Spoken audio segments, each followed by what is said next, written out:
الرحيم الحمد لله رب العالمين الرحمن الرحيم مالك يوم الدين إياك نعبد وإياك نستعين اهدنا الصراط المستقيم صراط الذين أنعمت عليهم غير المغضوب عليهم ولا الضالين صدق الله العلي العظيم. لا حول ولا قوة إلا بالله العلي العظيم. أعوذ بالله من الشيطان اللعين الرجيم. بسم الله الرحمن الرحيم. الحمد لله على ما عرفنا من نفسه وألهمنا من شكره وفتح لنا من أبواب العلم بربوبيته ودلنا عليه من الإخلاص له في توحيده وجنبنا من الإلحاد والشك في أمره حمدا لا منتهى لحده ولا حساب لعدده ولا مبلغ لغايته ولا انقطاع لعمده والصلاة والسلام والتحية والإكرام على خير خلقه وأشرف بريته وحامل وحيه ومبلغ رسالاته سيد المرسلين خاتم النبيين أبي القاسم محمد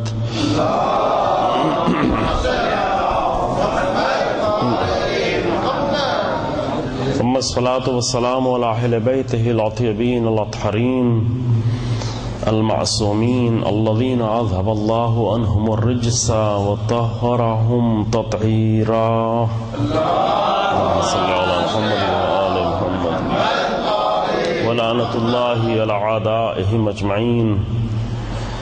أما بعد فقد قالت فاطمة سلام الله عليها جعل الله طاعتنا نظاما للملة وإمامتنا امانا من الفرقہ.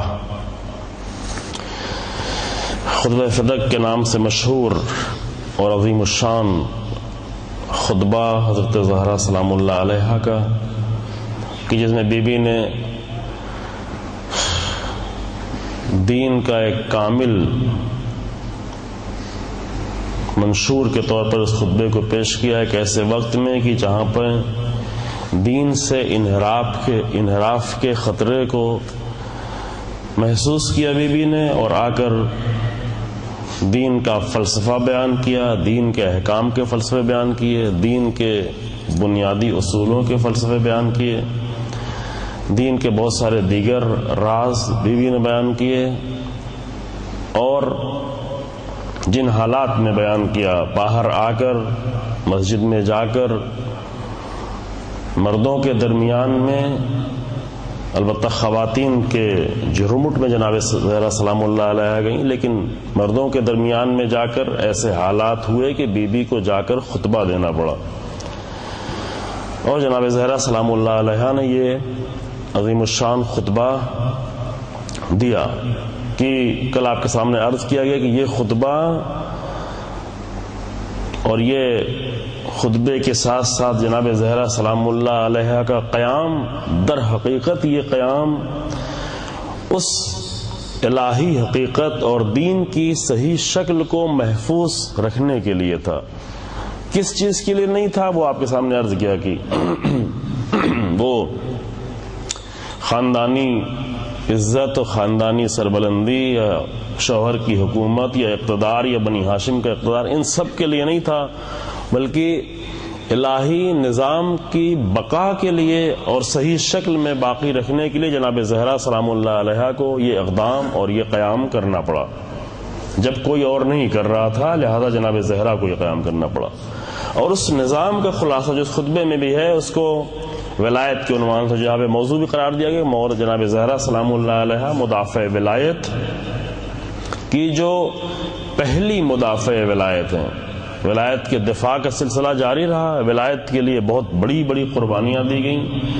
ولایت کے دفاع کے لیے عظیم الشان تاریخ میں قربانیاں دی گئیں اور دی جاتی رہیں اور ابھی بھی دی جا رہی ہیں، کیونکہ عظیم مقاصد کے لیے عظیم قربانیاں دینی پڑتی ہیں. اس میں پریشانی کی بات نہیں ہے. دین اتنا عظیم ہے، دین کا حقیقی چہرہ اتنا عظیم ہے، ولایت اتنی عظیم ہے کہ اس کے لیے قربانی، بڑی قربانیاں دی جاتی ہیں. اب یہ کوئی آ کر کہے کہ ہم جو ہے اپنے آپ کو بچائیں قربانی دینے سے، تو اس کی نگاہ میں دین چھوٹا ہے، اس نے دین کو اپنے سے چھوٹا سمجھ رکھا ہے. دین اتنا عظیم الشان ہے کہ جس کے لیے جناب زہرا اپنی قربانی دے سکتی ہیں. دین اتنا عظیم الشان ہے کہ جس کے لیے امام حسین علیہ السلام اپنی قربانی دے سکتے ہیں. وہ لوگ کی جو دین کو قربان کر کے خود کو بچاتے ہیں، وہ دین کو اپنی ذات سے چھوٹا سمجھ رہے ہیں، اس لیے خود کو بچا کر دین کو قربان کر دیتے ہیں.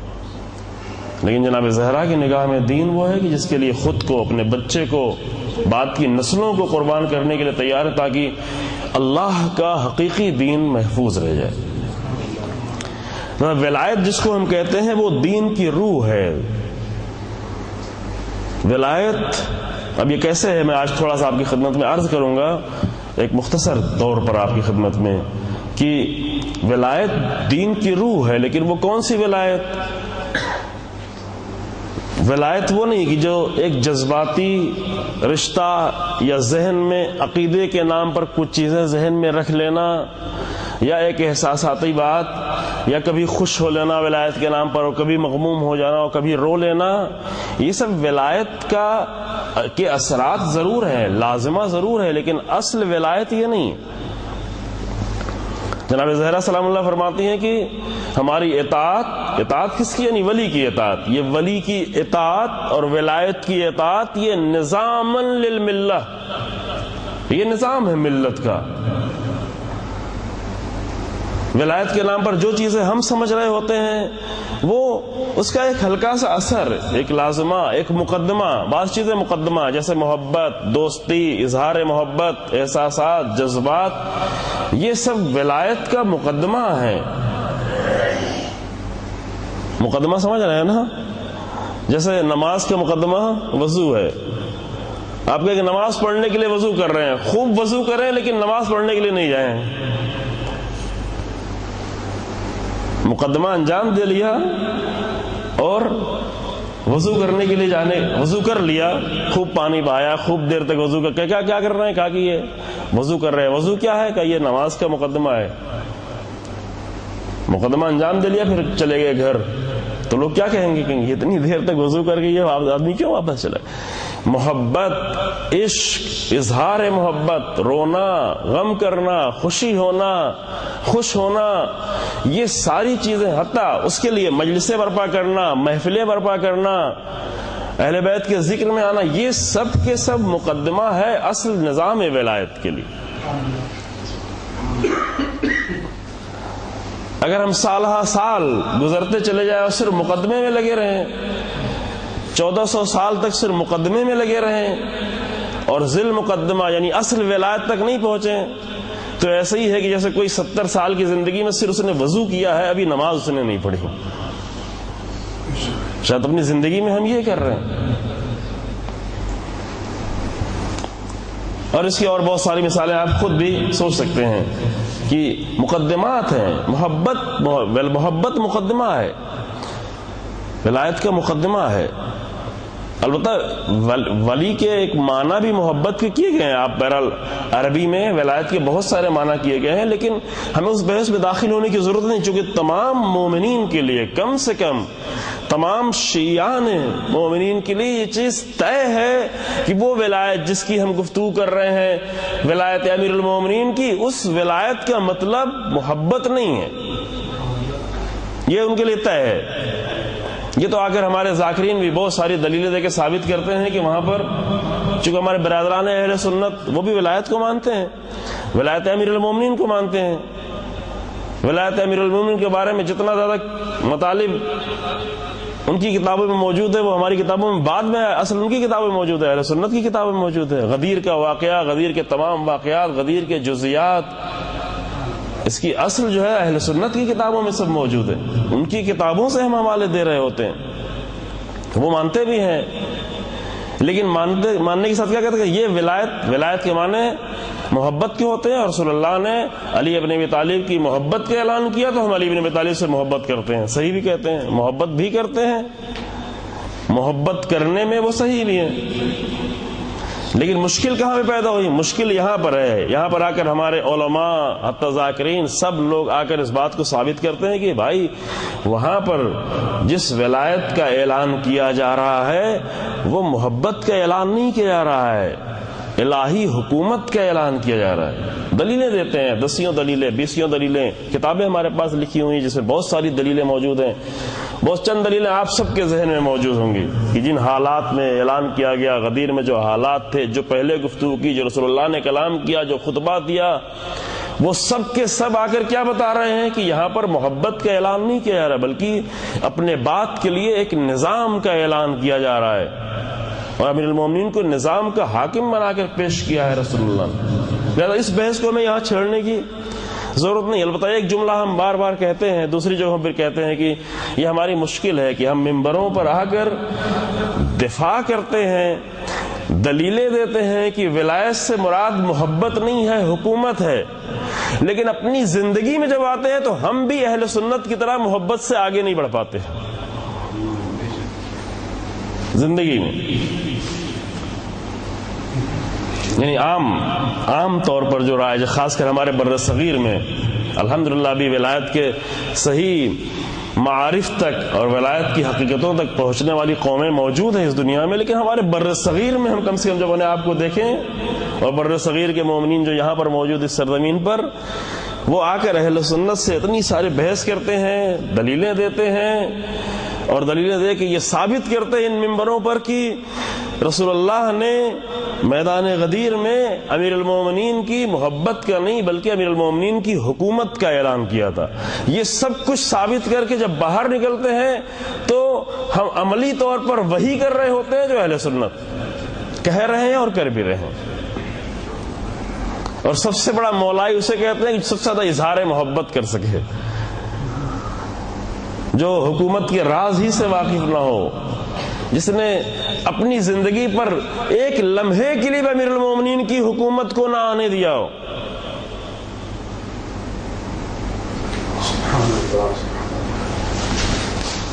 جو نہیں چاہتا ہو امیر المومنین کی حکومت انسانوں پر، معاشرے پر، زندگی پر، ہمارے رابطوں پر، ہماری سوچ پر، ہماری فکر پر، ہمارے اعمال پر، ہمارے کردار پر، ہمارے رہن سہن پر اگر امیر المومنین کی ظاہری حکومت چھین لی جائے تو سلمان کے اوپر حکومت تھی، ابو ذر کے اوپر حکومت تھی۔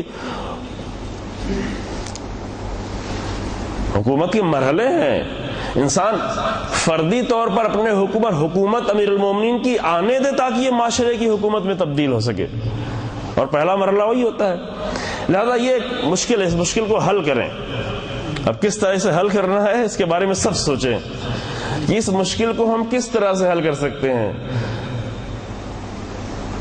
کہ ثابت کچھ اور کر رہے ہوتے ہیں اور نظر کچھ اور آ رہا ہوتا ہے، ممبر پر کچھ اور ثابت کر رہے ہوتے ہیں، زندگی میں کچھ اور نظر آ رہا ہوتا ہے۔ یہ زندگی اور ممبر کے درمیان جو فاصلہ ہے اس کو دور کرنا، یہ تضاد، یہ ٹکراؤ جو ہمارے زندگی میں ہے اور ممبر کے درمیان میں جو ٹکراؤ ہے، ممبر کی گفتگو اور زندگی میں جو ٹکراؤ ہے، اس ٹکراؤ کو ختم کرنا، اس فاصلے کو دور کرنا، امیر المومنین کی حکومت ہی کو زندگی میں لے کے آنا، نہ صرف محبت، یعنی کہ محبت سے انکار کرنا، محبت لازمی ہے لیکن محبت مقدمہ ہے، محبت وضو ہے امیر المومنین کی حکومت کی نماز پڑھنے کے لیے۔ صرف وضو ہی میں پوری زندگی نہیں گزار دیں، یہ نماز بھی پڑھی جائے، مقدمے سے وہاں تک پہنچا جائے۔ یہ مثال میں آپ کی خدمت میں عرض کر رہا ہوں۔ پھر وہ ولایت کیا ہوئی؟ یہ خود جناب زہرا سلام اللہ علیہ فرماتی کہ نظاماً للملہ، یہ ملت کا نظام ہے۔ نظام یعنی کیا؟ نظام جو انسان کی زندگی کو آ کر نظم دے رہا ہو، یعنی ولایت کے سائے میں زندگی کو نظم مل رہا ہو، صرف فرد کی زندگی نہیں بلکہ معاشرے کی زندگی کو نظم مل رہا ہو۔ اب یہ کیسے سمجھ میں آیا کہ یہ ولایت کے لفظ سے سمجھ میں آتا ہے کہ ولایت اب یہاں زیادہ فرصت نہیں ہے کہ مثلث میں زیادہ داخل ہو. اصل میں ولی ولیہ کہتے ہیں دو یا چند لوگوں کا یا چند چیزوں کا اس طرح قریب ہو جانا کہ ایک دوسرے سے جدا نہ ہو.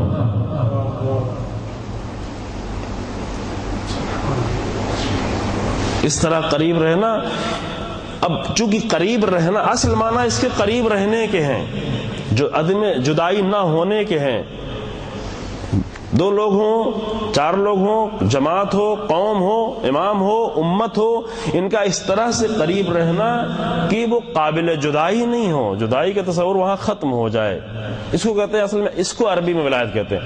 لہذا دو دوست کو بھی کہتے ہیں، دوستی کو بھی ولی کہتے ہیں، محبت کو بھی ولی کہتے ہیں، آقا و غلام کو بھی ولی کہتے ہیں. آقا غلام جدا نہیں، غلام کو بھی ولی کہتے ہیں، آقا کو بھی ولی کہتے ہیں. غلام کی نسبت آقا ولی ہے، آقا کی نسبت غلام ولی ہے.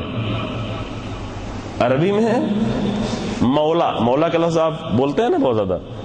مولا غلام کو بھی کہتے ہیں عربی میں. اب آپ لوگ تو عربی سرزمین پہ رہتے ہیں، مجھے زیادہ وضاحت کرنے کی ضرورت نہیں ہے. آقا کو بھی مولا کہتے ہیں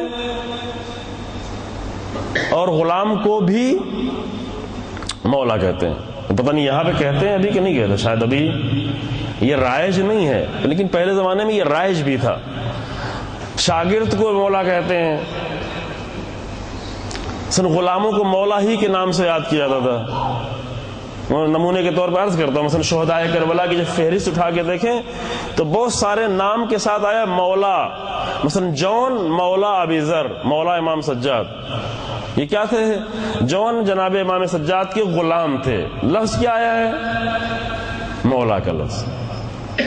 میرے خیال سے شاید 4-5 نام ابھی ذہن میں دیکھا نہیں. اگر آپ جا کے ڈھونڈیں شہدائے کربلا کی فہرست تو 4-5 غلاموں کے نام وہاں پہ موجود، جن کے ساتھ لکھا ہوا مولا فلاں، مولا فلاں، مولا فلاں، یعنی فلاں کے غلام، فلاں کے غلام، فلاں کے غلام. کیوں؟ اس لیے کہ غلام آقا کے ساتھ ہے، آقا غلام کے ساتھ ہے. جب غلام کی نسبت دیکھیں گے تو آقا اس کے قریب ہے، آقا کی نسبت دیکھیں گے تو غلام اس کے قریب ہے. ولایت کے معنی اصل میں ہے قریب ہونے کی. اس لیے دوست کو بھی ولی کہتے ہیں. جو بیچارے ہمارے برادران اہل سنت وہیں پہ آ کر یہی معنی لیتے ہیں، اور ہم بھی آ کر وہیں پر اٹکے ہوئے ہیں دوستی میں، محبت میں. اور سب سے بڑا مولائی اسے سمجھتے ہیں کہ جو اظہار محبت زیادہ کر سکے. اظہار ہی کو، محبت بھی نہیں معلوم، اظہار محبت جو زیادہ کر سکے. ایک وقت ہم ہندوستان میں پڑھ رہے تھے اور پھر بعد میں دوسرے جگہوں پہ ذکر کیا، حیدرآباد میں جو ہے، حیدرآباد شہر کا نام سنا ہوگا، پتہ نہیں آپ برادران میں سے کوئی ہے حیدرآباد کے کہ نہیں. مولا کا معیار تو وہاں پہ عرض کیا کہ ایک زمانے میں مولا کا معیار مولائی لفظ بولتے نا، فلاں مولائی، فلاں بہت مولائی ہے. ایک زمانہ وہ تھا کہ جب مولائی ہونے کا معیار سلمان و ابوذر جیسے لوگ تھے. مولائی کون تھا؟ جناب زہرا کے زمانے میں مولائی کون تھا؟ جناب زہرا مولائی تھی، جنہوں نے ولی کے لیے اپنی جان کی قربانی دے دی. سلمان مولائی تھے، ابوذر مولائی تھے. سن 61 ہجری میں حبیب نے مظاہر مولائی تھے، زہرقین مولائی تھے. اور ہم نے اپنی سرزمینوں پہ مولائی ہونے کے معیار کیا بنایا؟ مولائی وہ کہ جس کے اوپر حکومت ہو، اس کی زندگی پر، اس کے حرکات پر، سکنات پر، سوچ پر، فکر پر حکومت ہو. کس کی حکومت ہو؟ جس کو اپنا مولا مانتا ہے. مولا ہے کون؟ یہاں سے بات کل ختم ہوئی تھی، اسی کی تھوڑی وضاحت کریں گے. کون مولا ہے؟ اصل مولا، ذاتی طور پر مولا فقط ایک ذات ہے، وہ ہے اللہ کی ذات.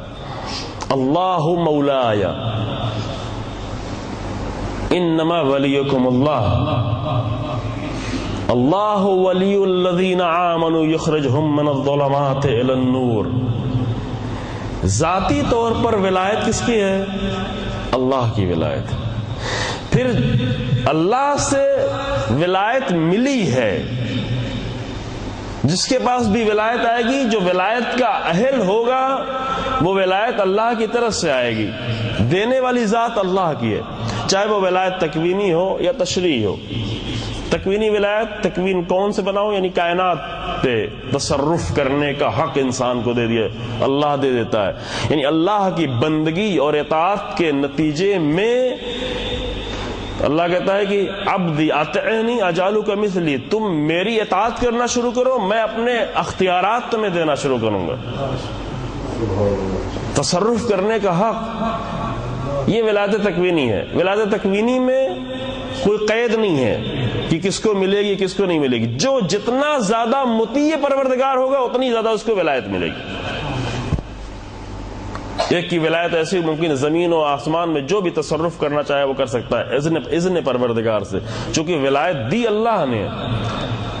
ایک انسان ممکن ایسا ہے کہ وہ ایک بیمار کی حد تک، ایک چھوٹے حد تک کہتے تم شفا مل جائے اور یہ ہو جائے، یہ بھی ولایت تکوینی کی حد تک، جو اللہ اطاعت کے نتیجے میں اور بندگی کے نتیجے میں انسان کے اختیارات کو بڑھا دیتا ہے. تکوین پر، کون پر، کائنات پر. اسی سے اللہ کون سے کائنات بناؤ، کائنات کے امور پر اختیارات کا بڑھ جانا، تصرف کرنا، تبدیلی کر سکنا اذن پروردگار سے. ایک شرط ہر جگہ ہے، ایک شرط ہر جگہ ہے کہ جو کچھ بھی انجام پائے گا وہ اذن پروردگار سے انجام پانا ہے. یہ شرط ہر جگہ ہے، جو قرآن نے بار بار یہ شرط بیان کی ہے. متعدد جگہوں پہ قرآن نے یہ شرط، علم کے لیے، شفاعت کے لیے، دوسرے مراحل کی. قرآن کہتا ہے من یشفع عند اللہ الا باذنہ. کس میں کون ہے شفاعت کرنے والا؟ اذن پروردگار کی. جناب طالوت کا لشکر کہہ رہا ہے کہ ہم جیت جائیں گے لیکن اذن پروردگار سے. جب تک اذن پروردگار نہیں ہوگا کوئی بھی عمل انجام پانے والا نہیں. یہ خالص توحید الہی اور خالص توحید کہ جتنے بھی اختیارات اللہ کی طرف سیدھے جاتے ہیں وہاں پر ایک اذن شامل ہوتا ہے پروردگار. یہ تصرف کا حق اللہ دیتا ہے. تشریعی ولایت یعنی کیا؟ یعنی اللہ کی شریعت اور قانون کی ولایت. ہماری ابھی جو گفتگو ہے وہ قانون کی ولایت، وہ خود ایک بہت ہی اہم گفتگو ہے کہ انسان اپنی بندگی کے نتیجے میں اللہ کی ولایت سے اتنا نزدیک ہوتا چلا جائے کہ اللہ تکویناً انسان کو اختیارات دیتا چلا جائے. یہ بندگی ایک اہم مرحلہ ہے اور بہت ہی عظیم مرحلہ ہے، لیکن فی الحال ابھی ہمارا یہ موضوع نہیں ہے کہ عظیم الشان. اصل انسان ایک جملہ سن کے آگے بڑھیں کہ اس دنیا میں مقامات اور انسان کی بلندی کا جو سب سے بڑا معیار ہے وہ ہے بندگی. سب سے بڑا معیار. باقی جو چیزیں ہیں وہ بندگی کا نتیجہ ہے.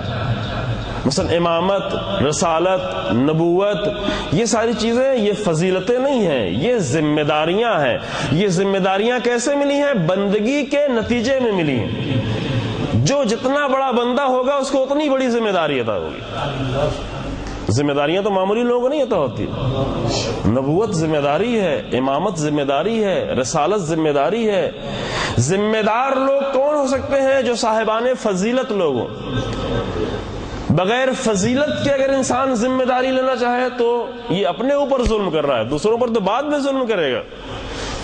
کوئی بھی ذمہ داری اگر انسان میں فضیلت موجود نہیں ہے، انسان میں اگر ویلوز موجود نہیں ہے، کم سے کم اس ذمہ داری کے حق ادا کرنے کے بھر کی لائق ویلوز موجود نہیں ہے اور کمالات اور فضیلتیں موجود نہیں ہیں، اور انسان نے بڑھ کر ذمہ داری لے لی تو دوسروں پر تو ظلم ہوگا لیکن سب سے پہلے خود اپنے اوپر ظلم کرنے جا رہا ہے. دادا یہ ساری چیزیں جو ہیں یہ ذمہ داریاں ہیں. ذمہ داریاں دی ہیں اللہ نے کس بنیاد پر؟ فضیلتوں کی بنیاد پر، کمالات کی بنیاد پر، ویلوز کی بنیاد پر. یہ اللہ نے عطا کیا، لیکن دینے والی ذات اللہ کی ذات. پھر یہ ولایت کیا ہوئی؟ اصل ولی کون ہے؟ فضیلتیں بھی، اصل ذاتی طور پر جتنے بھی کمالات ہیں وہ سب اللہ کے ہیں. جتنے بھی کمالات. علم اللہ دینے والا، حکمت یؤتی الحکمت من یشاء، یؤتی الحکمت من یشاء فمن یؤت الحکمت فقد اوتی خیرا کثیرا. اللہ جسے چاہے خیر حکمت عطا کر دے. یہ فضیلتیں ہیں، عطا کرنے والی ذات اللہ کی ہے. لہذا جتنے بھی کمالات ہیں وہ سب کے سب ذاتی طور پہ ہیں پروردگار کے. ولایت بھی ذاتی طور پر پروردگار کی ولایت ہے. اگر وہاں سے ہم ولایت کو سمجھنا شروع کریں تو ولایت کا اصل راز ہمیں سمجھ میں آ جائے گا. ہم ولایت کو جب بیچ میں آ کے سمجھتے ہیں تو ہمیں وہ مثلا ہم امیر المومنین سے ولایت کو سمجھنا شروع کریں تو امیر المومنین کی ولایت بھی سمجھ نہیں پاتے، کیونکہ یہ امیر المومنین کی ولایت اللہ کی طرف سے آئی ہوئی. غدیر میں بہت سارے لوگوں نے یہ سمجھا کہ امیر المومنین کو جو ولایت دی جا رہی ہے وہ رسول اللہ دے رہے ہیں، لہذا اعتراض کیا، نہیں سمجھ پائے. اگر یہ اللہ کی طرف سے سمجھتے تو نہ اعتراض کرتے، نہ اعتراض کے ذہن میں سوال پیدا ہوتا. بہت سارے لوگوں نے اعتراض نہیں کیا لیکن ذہن میں سوال تھا. کیوں؟ اس لیے یہ سمجھ رہے تھے کہ رسول اللہ اپنی طرف سے دے رہے ہیں، اپنے بعد معاذ اللہ اپنے خاندان کو، اپنے داماد کو، بیٹا تو نہیں ہے تو داماد کو، معاذ اللہ. یہ کلمات ادا کرنا مناسب نہیں ہے، لیکن لوگوں کی ذہنیت تھی یہ، اور وہ ذہنیت رسول اللہ پڑھ رہے تھے. لہذا اگر اللہ کی طرف سے ولایت سمجھتے تو غدیر میں بھی یہ سوالات لوگوں کے ذہن میں پیدا نہیں ہوتے. جو بعض روایتیں بتاتی ہیں حتیٰ حارث نے آ کر اظہار بھی کر دیا، جس کا نتیجہ بھی آپ سنتے رہتے ہیں. کیوں؟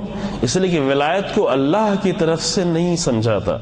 اگر اللہ کی طرف سے ولایت کو نہیں سمجھے گا تو کہیں حارث والا حال نہ ہو جائے. لازم نہیں کہ ہر ایک کے اوپر پتھر آئے. لہذا امیر المومنین کی ولایت بھی سمجھنا اس کے لیے مشکل ہے. ولایت فقیہ بعض لوگوں کو کیوں سمجھ میں نہیں آتی؟ ایک عظیم کارنامہ جو اس دور کا، اس لیے سمجھ میں نہیں آتا کہ ولایت فقیہ کو وہ آ کر فقیہ کی ولایت سمجھ رہے ہوتے ہیں. یہ نہیں سمجھتے کہ اللہ کے قانون کی حکومت ہے، یہ اس لیے نہیں سمجھ میں آتا. اگر اللہ سے لے کے چلیں تو سب آسانی سے سمجھ میں آتا چلا جائے گا. بالکل مشکل نہیں، بہت ہی آسان ہے یہ. لیکن اتنے سال سے نظام قائم ہے، 37 سال گزر گئے، نظام باقاعدہ قائم ہے. حضرت زہرا سلام اللہ علیہ کی ایک حسرت پوری ہوئی ہے. ایک زمانے کے حد تک جناب زہرا کی نگاہ میں پوری دنیا تھی، پوری بشریت تھی، پوری بشریت کی نجات تھی ولایت کے ذریعے، چونکہ ولایت پوری بشریت کی نجات کا نام ہے. لیکن ایک حد تک بہرحال ایک جلوہ یہ آیا، ایک تجلی پیدا ہوئی، 37 سال سے موجود ہے، لیکن بہت سارے لوگ ابھی تک نہیں سمجھ پا رہے ہیں اور جناب زہرا کے درد میں اضافہ کر رہے ہیں. کیوں؟ اس لیے کہ اللہ سے اس ولایت کو نہیں سمجھنا شروع کیا. جب امیر المومنین کی ولایت کی بات آتی ہے تو تنہا امیر المومنین کی ولایت کو دیکھتے ہیں. جب ولی فقیہ کی بات آتی ہے تو صرف ولی فقیہ کی ولایت کو دیکھتے ہیں. تو یہ ربط نہیں پیدا ہو پاتا، سمجھ میں نہیں آتا. لیکن اگر اصل ریسورس سے چل رہے ہوتے، اصل منبع سے چل رہے ہوتے تو سب سمجھ میں آنا شروع ہو جاتا. یہاں سے وہاں تک سب سمجھ میں آ رہا ہوتا. رسول اللہ، ابھی بہت سارے مومنین کے گروہ میں ہم کہیں کہ رسول اللہ امام ہے، رسول اللہ ولی ہیں، تو شاید ان کو سمجھنا مشکل ہو. جبکہ امیر المومنین کہ میرا امام رسول اللہ ہے، رسول اللہ دنیا کے سب سے عظیم امام. یہ جو ہم 12 امام کہتے ہیں، ہم 12 امامی ہیں، وہ اس لیے کہتے ہیں کہ رسول اللہ نے فرمایا میرے بعد 12 امام ہوں گے. وہ رسول اللہ کے بعد کے لیے 12 امام کی حدیث ہے، لیکن رسول اللہ خود اماموں کے امام ہے. لیکن چونکہ سلسلہ نہیں ہے لہذا یہ سمجھنا انسان کو مشکل ہے. مولا کا لفظ رسول اللہ کے لیے استعمال نہیں کرتے، جبکہ رسول اللہ خود ہی کیا فرما رہے اسی جملے میں، من کنتو مولا ہو. جملہ یہی ہے نا، یہ تو سب ہر شیعہ بچے کو یاد ہے. من کنتو مولا ہو، من کنتو، جس کا میں مولا ہوں اس کے علی مولا ہے. لیکن ایک انسان رسول اللہ کے دین کی طرف توجہ بھی نہ کرے، رسول اللہ کے نام کی طرف توجہ نہ کرے کہ میں مولا ہی ہوں. یہ ولایت کہاں سے ملی؟ یہ کم سے کم غدیر سے تو نہیں ملی ہے، چونکہ غدیر کی ولایت جو آئی ہے وہ رسول اللہ سے آئی ہے، اس لیے اس ولایت کا اثر بھی نظر نہیں آتا. غدیری ولایت رسول اللہ سے آئی ہے، رسول اللہ کی ولایت اللہ کی طرف سے آئی ہے. اسی لیے ہمارے روایتوں میں کیا کہا گیا؟ ایک روایت جو امام محمد باقر علیہ الصلوۃ والسلام سے صلوات اللہ صلی اللہ علیہ وسلم، ایک روایت سنتے ہیں نا آپ نے سنا ہوگا بہرحال، بنی الاسلام والا خمس، اسلام کی بنیاد 5 چیزوں پر ہے. الصوم والصلاۃ والزکوٰۃ والحج، ترتیب میں یہی ہے کہ یہ آپ کے سامنے درحقیقت پیش کرنا چاہیے. یہ روایت صرف ہمارے یہاں نہیں ہے. امام باقر السلام کی روایت جو ہے یہ ہمارے شیعہ کتابوں میں ہے، لیکن کامل ولایت کو اگر دیکھیں تو اہل سنت کی کتابوں میں بھی یہ روایت موجود ہے. الفاظ بدلے ہوئے ہیں لیکن اصل روایت اور صحیح روایت بھی ہے. اہل سنت کی یہاں بھی ایک صحیح روایت ہے. ہمارا یہ روایت ہے بنی الاسلام علی خمس، 5 چیزوں پر اسلام کی بنیاد ہے. اسلام کی بلڈنگ جو کھڑی ہوگی اس کی بنیاد 5 چیزیں: الصلاۃ والصوم والزکاۃ والحج. الصلاۃ والزکاۃ والصوم والحج، ترتیب یہ ہے: نماز، روزہ، نماز، زکوٰۃ، روزہ اور حج، اور والولایہ، اور ولایت پر اسلام کی بنیاد. پھر پوچھنے والے نے پوچھا کہ ان 5 میں کون زیادہ اہم ہے؟ یہ پوچھنے والا، سوال کرنے والا یہ باشعور انسان تھا، بابصیرت انسان تھا. اگر وہ سوال نہ کرتا تو شاید ہمیں یہ معلوم نہ ہو پاتا. چونکہ کچھ لینے والے ہوں تو اسے دیا جاتا ہے، ہر ایک کو تو نہیں دیا جاتا. پوچھنے والے نے پوچھا اس وجہ سے کون زیادہ اہم ہے؟ امام نے فرمایا کہ لم یناد بشیء کما نودی للولایہ، کسی بھی چیز کے لیے اس طرح دعوت نہیں دی گئی، اس طرح ندا نہیں کی، اس طرح نہیں بلایا گیا ہے، اتنی تاکید کسی بھی چیز کے لیے نہیں کی گئی جتنا ولایت کے لیے کی گئی ہے. اس لیے کہتے ہیں ولایت روح دین ہے. وہ کیوں ہے؟ اگر وقت رہے گا انشاءاللہ چند لمحے میں عرض کریں گے آپ کو ولایت کیوں روح دین ہے. ہم ابھی صرف روایت پڑھتے ہیں. یہ روایت جو ہے وہ اصول کافی میں موجود ہے، ہماری دیگر معتبر کتابوں میں موجود ہے. اہم روایت ہے امام محمد باقر الاسلام. 2 روایتیں ہیں، سن لے جلدی میں ترجمہ کر دیتا ہوں. یہ بھی ایک بخاری میں ہے، صحیح بخاری میں، ایک صحیح مسلم میں روایت ہے، اور ان کی اور دیگر کتاب میں صرف 2 روایتیں، صحیح بخاری صحیح مسلم کی لکھ کر آئے ہیں یہاں پر، ورنہ اور ان کی کتابوں میں یہ روایت موجود ہے. یہی جملے کے ساتھ: بنی الاسلام علی خمس، اسلام کی بنیاد 5 چیزوں پر. یہ روایت ابھی ہم پڑھ رہے ہیں صحیح بخاری کی. بنی الاسلام علی خمس، اسلام کی بنیاد 5 چیزوں پر ہے: شہادت ان لا الہ الا اللہ وان محمدا رسول اللہ، ایک، واقام الصلاۃ وایتاء الزکاۃ والحج وصوم رمضان. پہلی چیز گواہی، لا الہ الا اللہ محمد رسول اللہ کی گواہی. دوسرے روزہ، نماز، حج، زکوٰۃ. روزہ، نماز، حج، زکوٰۃ، یہ وہاں روایت میں یہ کلمہ موجود بالکل جو ہمارے پاس روایت موجود ہے امام محمد باقر الاسلام. وہاں پہ صرف روزہ، نماز، حج، زکوٰۃ کہا گیا. اس روایت میں اقام الصلاۃ و ایتاء الزکاۃ والحج وصوم رمضان، ایک ہی بات ہوئی. اور بالکل اسی سے ملتی جلتی دوسری روایت ہے جو صحیح مسلم میں ہے. فرمایا الاسلام، اسلام کیا ہے؟ ان تشہد ان لا الہ الا اللہ وان محمدا رسول اللہ. یہ دونوں روایتیں رسول اللہ سے ہیں، پیغمبر اکرم صلی اللہ علیہ وآلہ وسلم سے.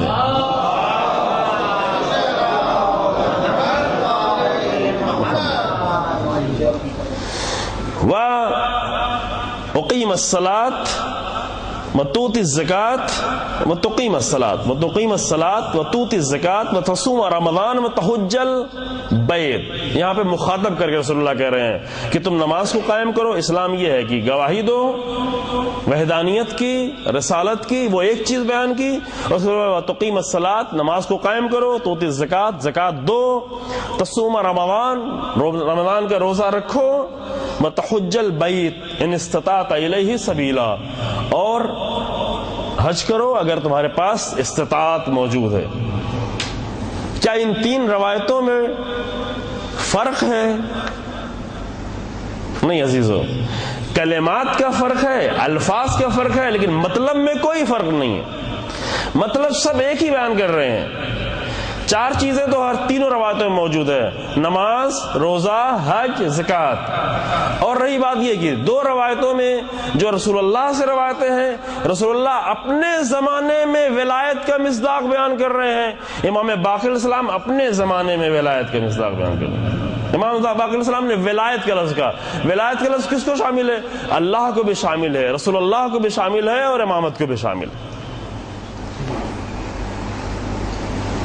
یعنی یہ نہیں کہ شیعہ کتاب میں یہ روایت موجود جو بتا رہی کہ نہیں روح ولایت ہے، بس فرق یہ ہے کہ ہماری روایت میں جو آیا ہے، یعنی امام کی روایت میں جو آیا ہے، وہاں پہ ولایت کا ذکر بعد میں ہے، اور ان دونوں روایتوں میں ولایت کا تذکرہ پہلے ہے۔ اور یہ رائج ہے، کبھی اہم چیز کو سب سے پہلے بیان کر دیا جاتا ہے کہ سب سے اہم ہے، کبھی اہم چیز کو روک کے رکھا جاتا ہے، آخر میں بیان کیا جاتا ہے کہ یہ ساری چیزیں ہیں اور سب سے زیادہ اہم یہ ہے۔ اس میں کوئی فرق پھر نہیں ہوا۔ لیکن یہ تینوں روایتیں کیا بیان کر رہی ہیں؟ تینوں روایتیں ایک مطلب بیان کر رہی ہیں، اور وہ کیا ہے؟ وہ یہ ہے کہ ولایت، اللہ کی ولایت، رسول اللہ کی ولایت، بخاری اور مسلم کی روایتوں میں اللہ اور رسول اللہ کی گواہی کے لیے باقاعدہ کہا گیا۔ جو ہمارے پاس روایت موجود اس میں ولایت کا لفظ کہا گیا، جو سب کو شامل ہے، اللہ کی ولایت، رسول اللہ کی ولایت، امامت کی ولایت۔ لیکن اصل چیز جو بیان کی جا رہی ہے وہ کیا ہے؟ جس کی بنیاد پر روح کی دین بنتی ہے، ولایت دین کی روح بنتی ہے، روح دین بنتی ہے۔ وہ کون سی چیز ہے؟ وہ یہ ہے کہ انسان کی زندگی کا، بہت توجہ کریں یہ آخری بات، کہ انسان کی زندگی کا الہی نظام کے سائے میں آ جانا، یہ چیز ہے۔ اگر اس کے بغیر نمازیں ہوں تو بنی امیہ کے زمانے میں بھی نمازیں پڑھی جا رہی تھی، اگر ولایت الہی کے بغیر حج کیا جا رہا ہو تو یزید کے زمانے میں سن 61 ہجری میں بھی حج کیا جا رہا تھا، وہ حج کی جس کو حسین ابن علی چھوڑ کر چلے جا رہے ہیں۔ حج تو تھا، حج کیا جا رہا تھا، روزوں کی پابندیاں تھیں، آج سے زیادہ پابندی تھی اس زمانے میں، یقین جان لے آج سے زیادہ نماز کی پابندی تھی۔ یزید جیسا انسان بھی اس کو صبح اٹھ کے آ کر نماز پڑھنی ہوتی تھی، پڑھانی پڑتی تھی، اگرچہ وہ رات میں شراب پی کے کیوں نہ سویا ہو، اگرچہ وہ خود نہ اٹھ پاتا ہو، اس کو اٹھایا جا رہا ہو کہ نہیں اٹھو نماز تو پڑھنے جانا ہے، نماز کا وقت ہوا ہے۔ لیکن کون سی چیز فرق کرتی ہے نمازوں میں؟ میدان کربلا میں 72 لوگ جو نماز پڑھ رہے ہیں اس نماز میں، اور ادھر جو 30,000 کا لشکر نماز پڑھ رہا ہے اس نماز میں، دونوں میں فرق کیا ہے؟ یہ نماز ولایت کے سائے میں ہے، وہ نماز ولایت کے بغیر۔ فرق یہ ہے، نماز وہ پڑھ رہے ہیں، پورا لشکر نماز پڑھ رہا ہے۔ آج کا زمانہ نہیں تھا کہ چلو 10-20 لوگ نماز پڑھیں، 150 لوگ جائیں کہیں اور کچھ کر رہے ہوں، نہ، اس زمانے میں نماز سب پڑھتے تھے۔ یزید کے لشکر میں پورا لشکر 30,000 کا نماز پڑھ رہا، اور ادھر 72 لوگ بھی نماز پڑھ رہے ہیں۔ دونوں میں فرق کیا ہے؟ فرق یہ ہے کہ ایک نماز پڑھنے والے تیر مار رہے ہیں اور دوسرے نماز پڑھنے والے تیر کھا رہے ہیں۔ ہاں، ولایت کے سائے میں اگر نماز پڑھی جائے تو ممکن ہے تیر بھی کھانا پڑے۔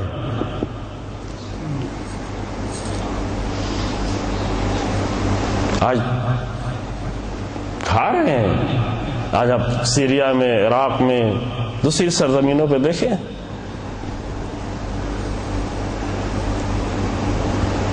یہ لازمہ ہے، اس کا لازمی نتیجہ ہے۔ امام حسین علیہ السلام بھی کہہ سکتے تھے کہ ہاں ٹھیک ہے، ہم نمازیں پڑھیں گے، نماز کی دعوت دیں گے، نماز کی تبلیغ کریں گے، روزے رکھیں گے، حج کریں گے، ممبروں پر جا کے تبلیغ کریں گے، ہمیں کیا کرنا ہے، مدینے میں بیٹھے رہیں، اب تو ہمارے ہاتھ میں کچھ نہیں رہا، حکومت ہمارے ہاتھ میں نہیں رہی۔ یہ کچھ نہیں کہا امام حسین علیہ السلام نے۔ جب امام نکلے تو اس وقت وہ بھی اتنے 72 لوگ جو تھے، اس وقت نہیں، وہ صرف خاندان کے لوگ ساتھ میں نکلے تھے، خاندان کے، سب خاندان کے لوگ بھی نہیں نکلے تھے۔ یہ نہیں کہ اس وقت نہیں نکلے تو بعد میں آ کے شریک ہو جائیں گے، نا، بعد میں بھی نہیں آئے، خاندان کے بہت سارے لوگ نہیں آئے بعد میں۔ حتیٰ امام نے خط لکھا مکے سے، سخت خط لکھا ہے، وہ خط موجود ہے امام کا۔ امام نے خود اپنے خاندان والوں کو، جیسے امام نے بصرہ والوں کو خط لکھا، امام نے کوفے والے کو خط لکھا، مکے میں امام خود خطبہ دے رہے ہیں، خود تقریر کر رہے ہیں، پہلے بھی خطبہ دے چکے ہیں، اب بھی یہاں دے رہے ہیں، 4 مہینے سے زیادہ امام نے مکے میں قیام کیا۔ اسی طریقے سے امام نے اپنے خاندان والوں کو خط رکھا، کبھی راستہ کھلا ہوا ہے، ابھی آ سکتے ہو، ورنہ اگر نہیں آئے تو اس کے خطرات کی طرف متوجہ کیا امام نے۔ نہیں، بہت سارے خاندان کے لوگ بھی نہیں آئے امام کے ساتھ، لیکن جو لوگ آئے وہ کس کے لیے آئے؟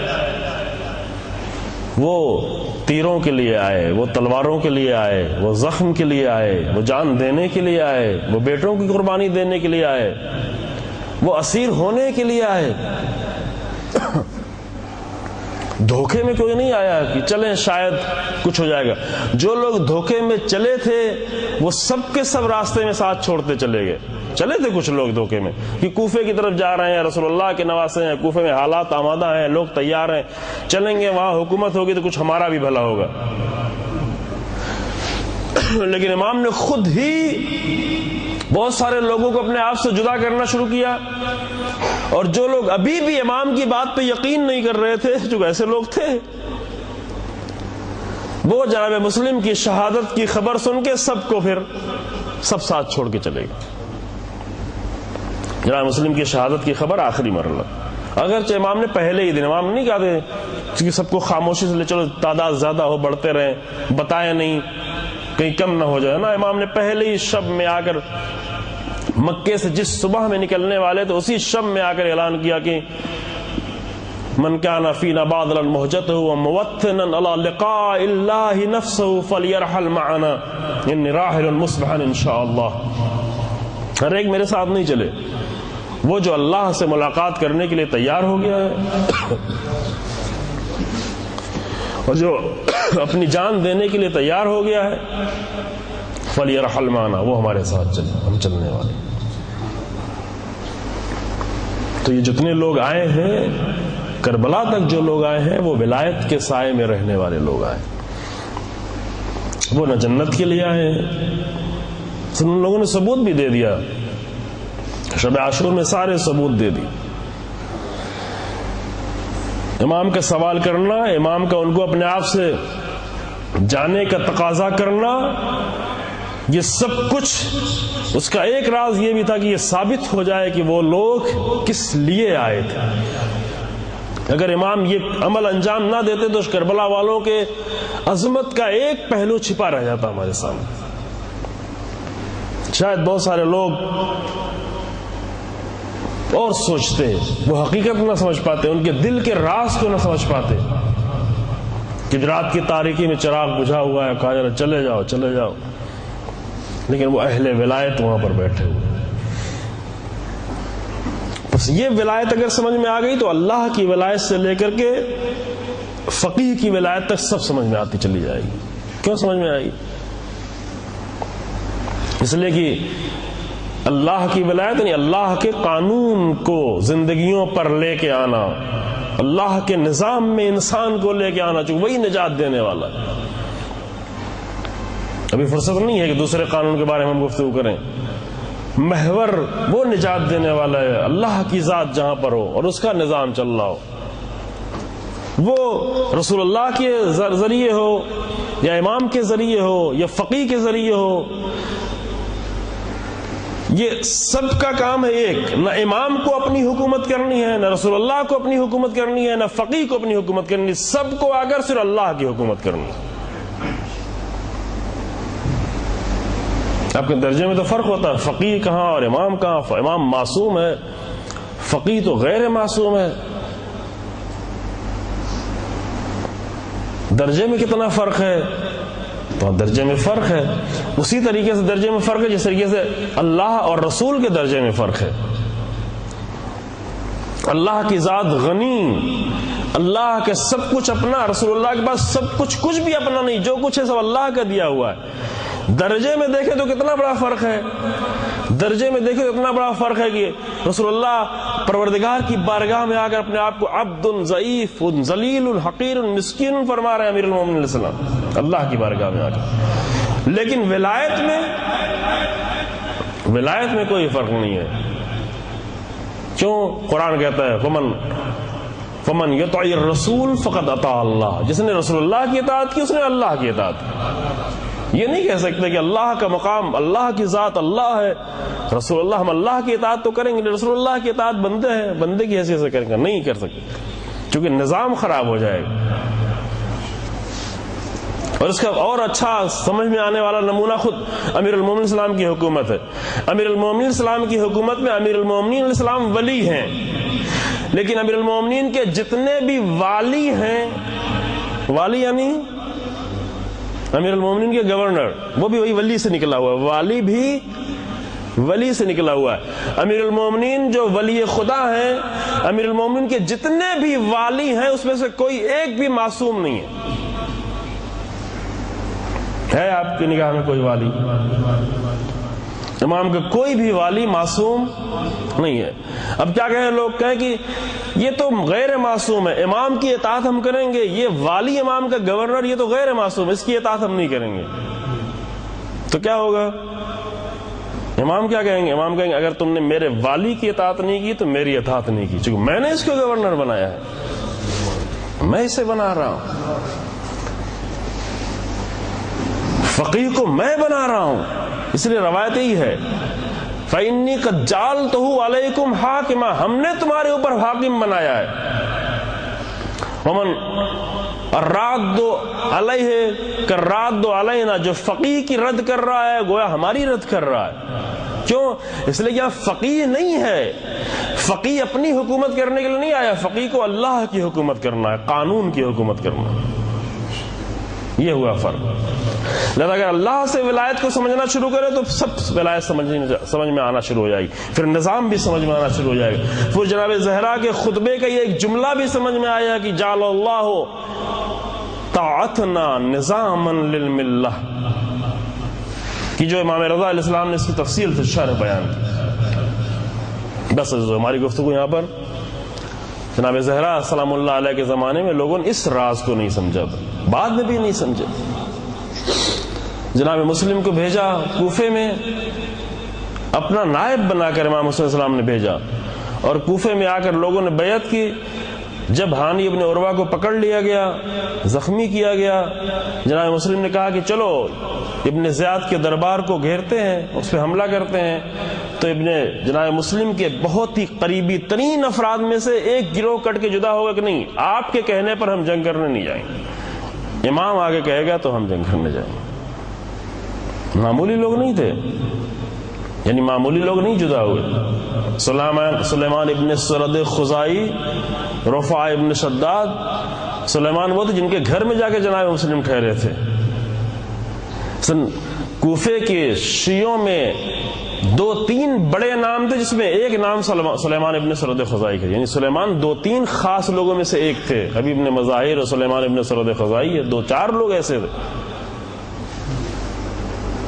سلیمان ابن سرد خزائی ایک بہت بڑے گروہ کو لے کر نکل گئے، کہا کہ امام معصوم آ کر کہے گا تب تو ہم تلوار اٹھائیں گے، آپ کے کہنے پہ ہم تلوار نہیں اٹھائیں گے.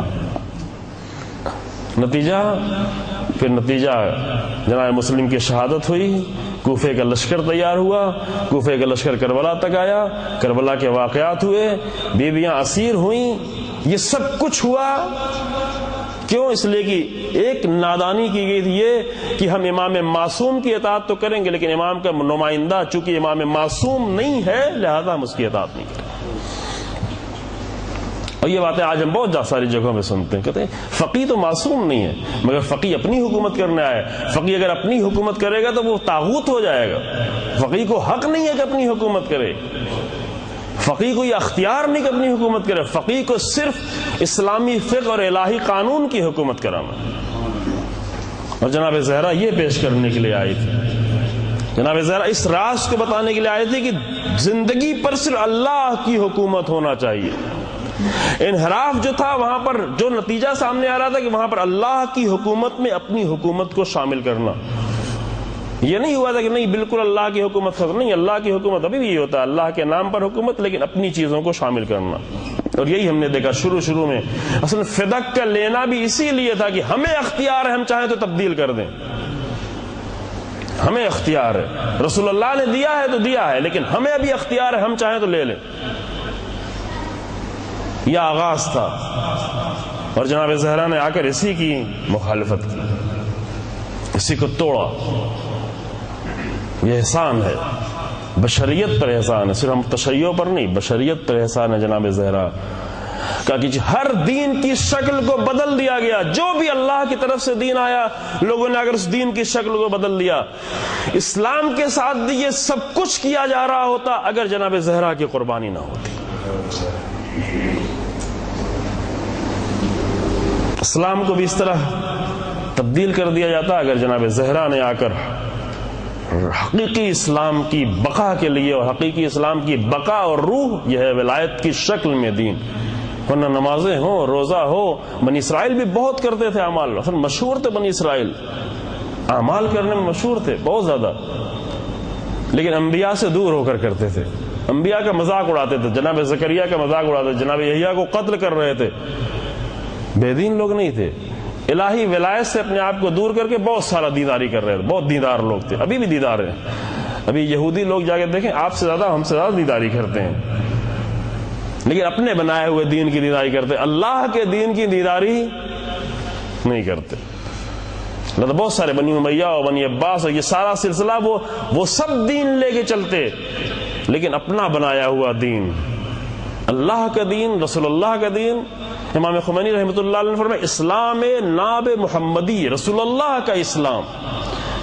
امیر المومنین نے رسول اللہ کے اسلام اگر پیش کیا، امام حسین علیہ السلام نے قربانی دی رسول اللہ کے اسلام کے لیے، اور یہ اسلام ہے جو بقا.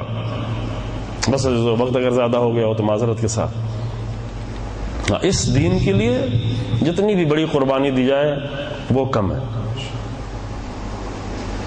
بقول شاعر کے کہ حسین ابن علی اتنی بڑی قربانی دے کے آنے کے بعد، امام کی زبان بھی اشعار کا ہے اور بہت پیارا شعر ہو.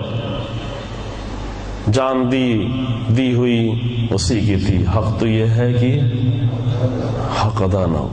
جو اللہ کے حق کو دیکھتا ہے تو حسین ابن علی اپنے پورے بھرے گھر کو قربان کر کے، زبان حسین ابن علی کی ہے، سارا حق ادا کر دیا. ایک بندے کے لحاظ سارا حق ادا کر دیا. لیکن جس چیز کے لیے سب ساری قربانی دی جا رہی ہے، اس کو جب دیکھ رہے ہیں اللہ کی ذات، تو حق تو یہ ہے کہ حق ادا نہ ہو. جناب زہرا نے عظیم قربانی پیش کر دی. بی بی امام علی علیہ السلام تڑپ گئے. وہ علی جو کہیں پر نہیں تڑپے.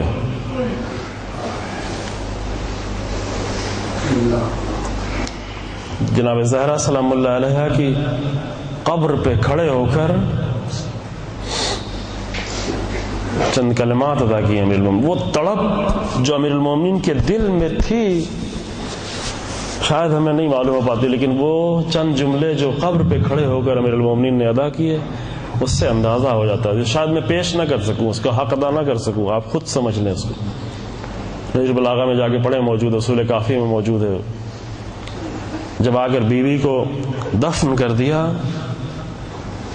رسول اللہ کی اس امانت کو خاک کے حوالے کر دیا، اور بہت جلدی. پہلا جملہ یہی ہے، سلام کرنے کے بعد پہلے سلام عرض کیا، یعنی جناب زہرا کی قبر بنا کر دفن کرنے کے بعد. مجھے نہیں معلوم کہ رسول اللہ کے جگر کے اس ٹکڑے کو امیر المومنین نے کس طرح سے خاک میں اتارا ہو، کس طرح خاک ڈالی ہوگی، یہ ہم نہیں سمجھ سکتے. عزیز، زہرا کی قبر کس طرح بنائی ہوگی امیر المومنین نے.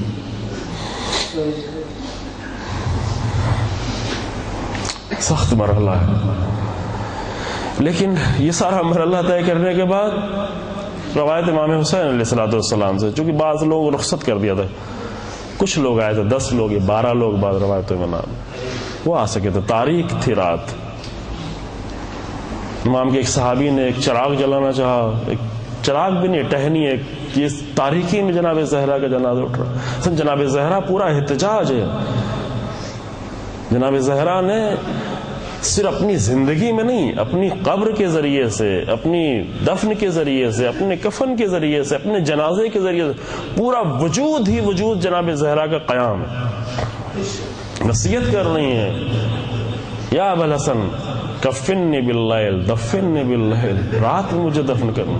کیوں؟ آپ تو رسول اللہ کی بیٹی، یہ امت مسلمہ ہے۔ یہ اعتراض ہے بیوی کے، تاکہ یہ اعتراض قیامت تک باقی رہے، تاکہ اس اعتراض کے ذریعے سے لوگ حقیقتیں سمجھ سکیں۔ وَدَفِّنِّي بِاللَّيْلِ، رات میں مجھے دفن کرنا۔ رات کی نہایت تاریکی میں دفن کیا۔ کسی صحابی نے ایک ٹہنی، ساسا ابن سوہان ظاہر ٹہنی جلانی چاہے کہ اجالا ہو جائے، رسول اللہ کی بیٹی کی جنازہ رات کی تاریکی میں اتنے اندھیرے میں امیر المومنین نے آ کر بجھا دیا، اپنے ہاتھوں سے بجھا دیا۔ یہ نہیں کرو۔ اور جب جا کر دفن کیا، اکیلے تھے، امام حسن امام حسین بچے تھے، 6 سال کے سن، 7 سال سے تنہا۔ ایک تو وہ سارا مرحلہ امام کو خود طے کرنا پڑا۔ عام طور سے یہ ہوتا ہے کہ محرم کوئی ہو، کہ ایک جنازہ دینے والا ہو، ایک نیچے جا کر جنازہ پکڑنے والا ہو قبر میں جا کر، لیکن یہاں امیر المومنین کو خود ہی طے کرنا، اکیلے طے کرنا۔ بیان کرتے ہیں بعض وقت کی آواز آئی، اے علی میری بیٹی کو میرے حوالے کر دو۔ اور جب دفن کر چکے تو سب کو رخصت کر دیا، لیکن شاید چونکہ امام حسین علیہ السلام نے یہ روایت بیان کی ہے، شاید امام حسین وہاں پر خود موجود تھے، یا تو بابا سے بعد میں یہ جملہ سنا ہو، ظاہراً خود وہاں بچے موجود رہے تھے۔ چھوٹا سا خطبہ ہے نہج البلاغہ میں بھی جا کر آپ پڑھے، رسول کافی میں کھڑے ہو گئے قبر پر، جناب زہرا کی قبر تیار کر کے فوراً رسول اللہ کی قبر کی طرف رخ کیا، اور رخ کر کے آواز دیتے ہیں السلام علیکہ یا رسول اللہ انی وعن ابنتک۔ 2 لوگوں کی طرف سے سلام کیا ہے۔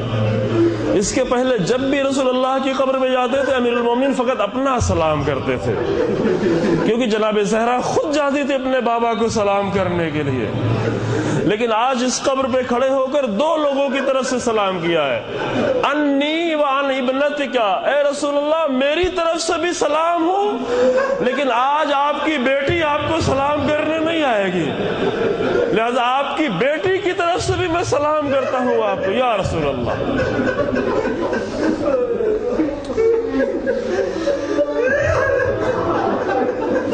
سلام ہو آپ پر یا رسول اللہ۔ کس حالت میں علی کھڑے، اے رسول اللہ میں آپ کی امانت کو لے کے آیا ہوں، صرف 9 سال میں، 9 سال پہلے جب یہ امانت دی تھی رسول اللہ نے حوالے کی تھی، تو بی بی کی عمر کل 9 سال تھی، اور اب 18 سال کی عمر میں جب اس امانت کو پلٹانے کے لیے آئے ہیں تو زخمی ہے، کمر خمیدہ ہے۔ اے رسول اللہ میں آپ کی امانت کی حفاظت نہ کر سکے۔ 2 درد تھا عزیزو۔ اب یہ آخری مجلس، اس کے بعد ولادت کی تاریخ آ رہی ہے، تھوڑا سا مسائل سنیں۔ ایک درد امیر المومنین کو تھا، ایک درد جناب زہرا کو آخری وقت میں تھا۔ امیر المومنین کا درد یہ تھا کہ مرد ہوتے ہوئے، فاتح خیبر و خندق ہوتے ہوئے، رسول اللہ کی اس گھر میں رسول اللہ کی بیٹی اور امانت کی حفاظت نہ کر سکے۔ بی بی زخمی ہو گئیں، بی بی نے آواز دی یا فضت خذینی قد قتل ما فی احشائی، اے فضہ آ کے مجھے سنبھالو، میرے بچہ شکم میں شہید ہو گیا۔ شوہر موجود ہو، اللہ اکبر، غیرت دار انسان موجود ہو، علی جیسا غیرت دار انسان گھر میں موجود ہو، اور بیوی پر حملہ کیا جائے، وہ رسول اللہ کی بیٹی پر۔ یہ درد امیر المومنین کو ہمیشہ رہا، جناب زہرا کے بعد یہ درد امیر المومنین کو ہمیشہ رہا۔ اور ایک درد جناب زہرا کا تھا کہ میں موجود تھی، لیکن وقت کے ولی کی حفاظت میں کیسے کرتی؟ میری نگاہوں کے سامنے علی کے گردن میں رسی باندھ کر لے گئے۔ اس جملے کی میں وضاحت نہیں کر سکتا عزیزو، اے کاش کی ہاتھ کو باندھ کر لے گئے ہوتے، گردن میں نگاہوں زینب جناب زہرا کی نگاہوں کے سامنے جناب زہرا نے کمر پہ بدے ہوئے پٹکے پر ہاتھ ڈال دیا. جتنی جان تھی بی بی میں. اس حالت میں یہ خواتین بہتر سمجھتی ہیں کہ ایسے وقت میں جب بچہ ضائع ہو گیا ہو, شکم کا بچہ شہید ہوا ہو, تو ایک بی بی کی کیا حالت ہو سکتی ہے. لیکن ایسی حالت میں بھی جناب زہرا کے امیر المومنین کے کمر پر بدے ہوئے پٹکے اور کمر بند پر ہاتھ ڈال دیا بی بی نے. اور بیان کرنے والا بیان کرتا ہے کہ میں علی کو کھینچ رہا تھا تو زہرا کھنچتی چلی آ رہی تھی, لیکن یہ ہاتھ نہیں چھوٹ رہا تھا. یہاں تک کہ اشارہ کیا, قنفس نے آ کر تلوار کی نیام سے جو مارا تو بی بی کا ہاتھ چھوٹ گیا. لیکن پھر بھی بی بی نہیں سنبھلی, پھر بھی آئی, مدینے تک آئی, مسجد تک آئی, علی کو بچا کر لے کے گئے. یہ آخری جملہ عزیزو جہاں پر کھڑے ہو کر میرے مومن کہتے ہیں کہ قلا یا رسول اللہ ان صفیتک صبری. یہ جملہ اگر علی کہے تو دل سینے میں درد سے تڑپ جاتا ہے. علی کہہ رہے اے رسول اللہ آج میرے صبر کا دامن چھوٹ رہا ہے. علی جو 70 زخم جنگ احد میں کھائے لیکن شہادت کے لیے تیار ہو. علی جو ہر غم میں صابر ہو, جس کے لیے امام سید سجاد یزید کے دربار میں اور مسجد میں کھڑے ہو کے خطبہ دیتے فرماتے ہیں کہ علی کون ہے؟ علی اصبر الصابرین, علی صابرین میں سب سے زیادہ صابر ہے. جو اصبر الصابرین ہو, جو اصبر الصابرین ہو, وہ آج کہہ رہا قلا یا رسول اللہ ان صفیتک صبری. اے رسول اللہ آج میرے صبر کا دامن چھوٹ رہا ہے, آج مجھ سے صبر نہیں ہو رہا ہے. وَرَقَّانْهَا تَجَلُّدِي, اور آج کے بعد میری راتیں بیداری کی راتیں ہوں گی, میرا دن غم کے دن ہوں گے. سرمد ہمیشہ ہمیشہ کے لیے, علی ہمیشہ ہمیشہ کے لیے مغموم ہوں گے. آخر میں ایک تقاضا کیا, فَحْفِحِ السَّوَالِ وَاسْتَخْبِرْ الْحَالِ. اے رسول اللہ آپ کی امت نے میرے ساتھ کیا کیا ہے آپ خود اپنی بیٹی سے پوچھ لینا, خود پوچھئے گا. فَحْفِحِ السَّوَالِ, اے رسول اللہ آپ سوال کریے گا, آپ خود طلب کریے گا, کیونکہ آپ کی بیٹی وہ ہے جو بہت کچھ چھپا کے لے کے چلی گئی, زخمی تھی لیکن مجھے بھی نہ بتایا. یا رسول اللہ آپ خود سوال کریے گا تاکہ آپ کی بیٹی بتائے کہ آپ کے بعد ہم پر کیا گزر گئی اور فاطمہ پر کیا گزر گئی. انا للہ و انا الیہ راجعون.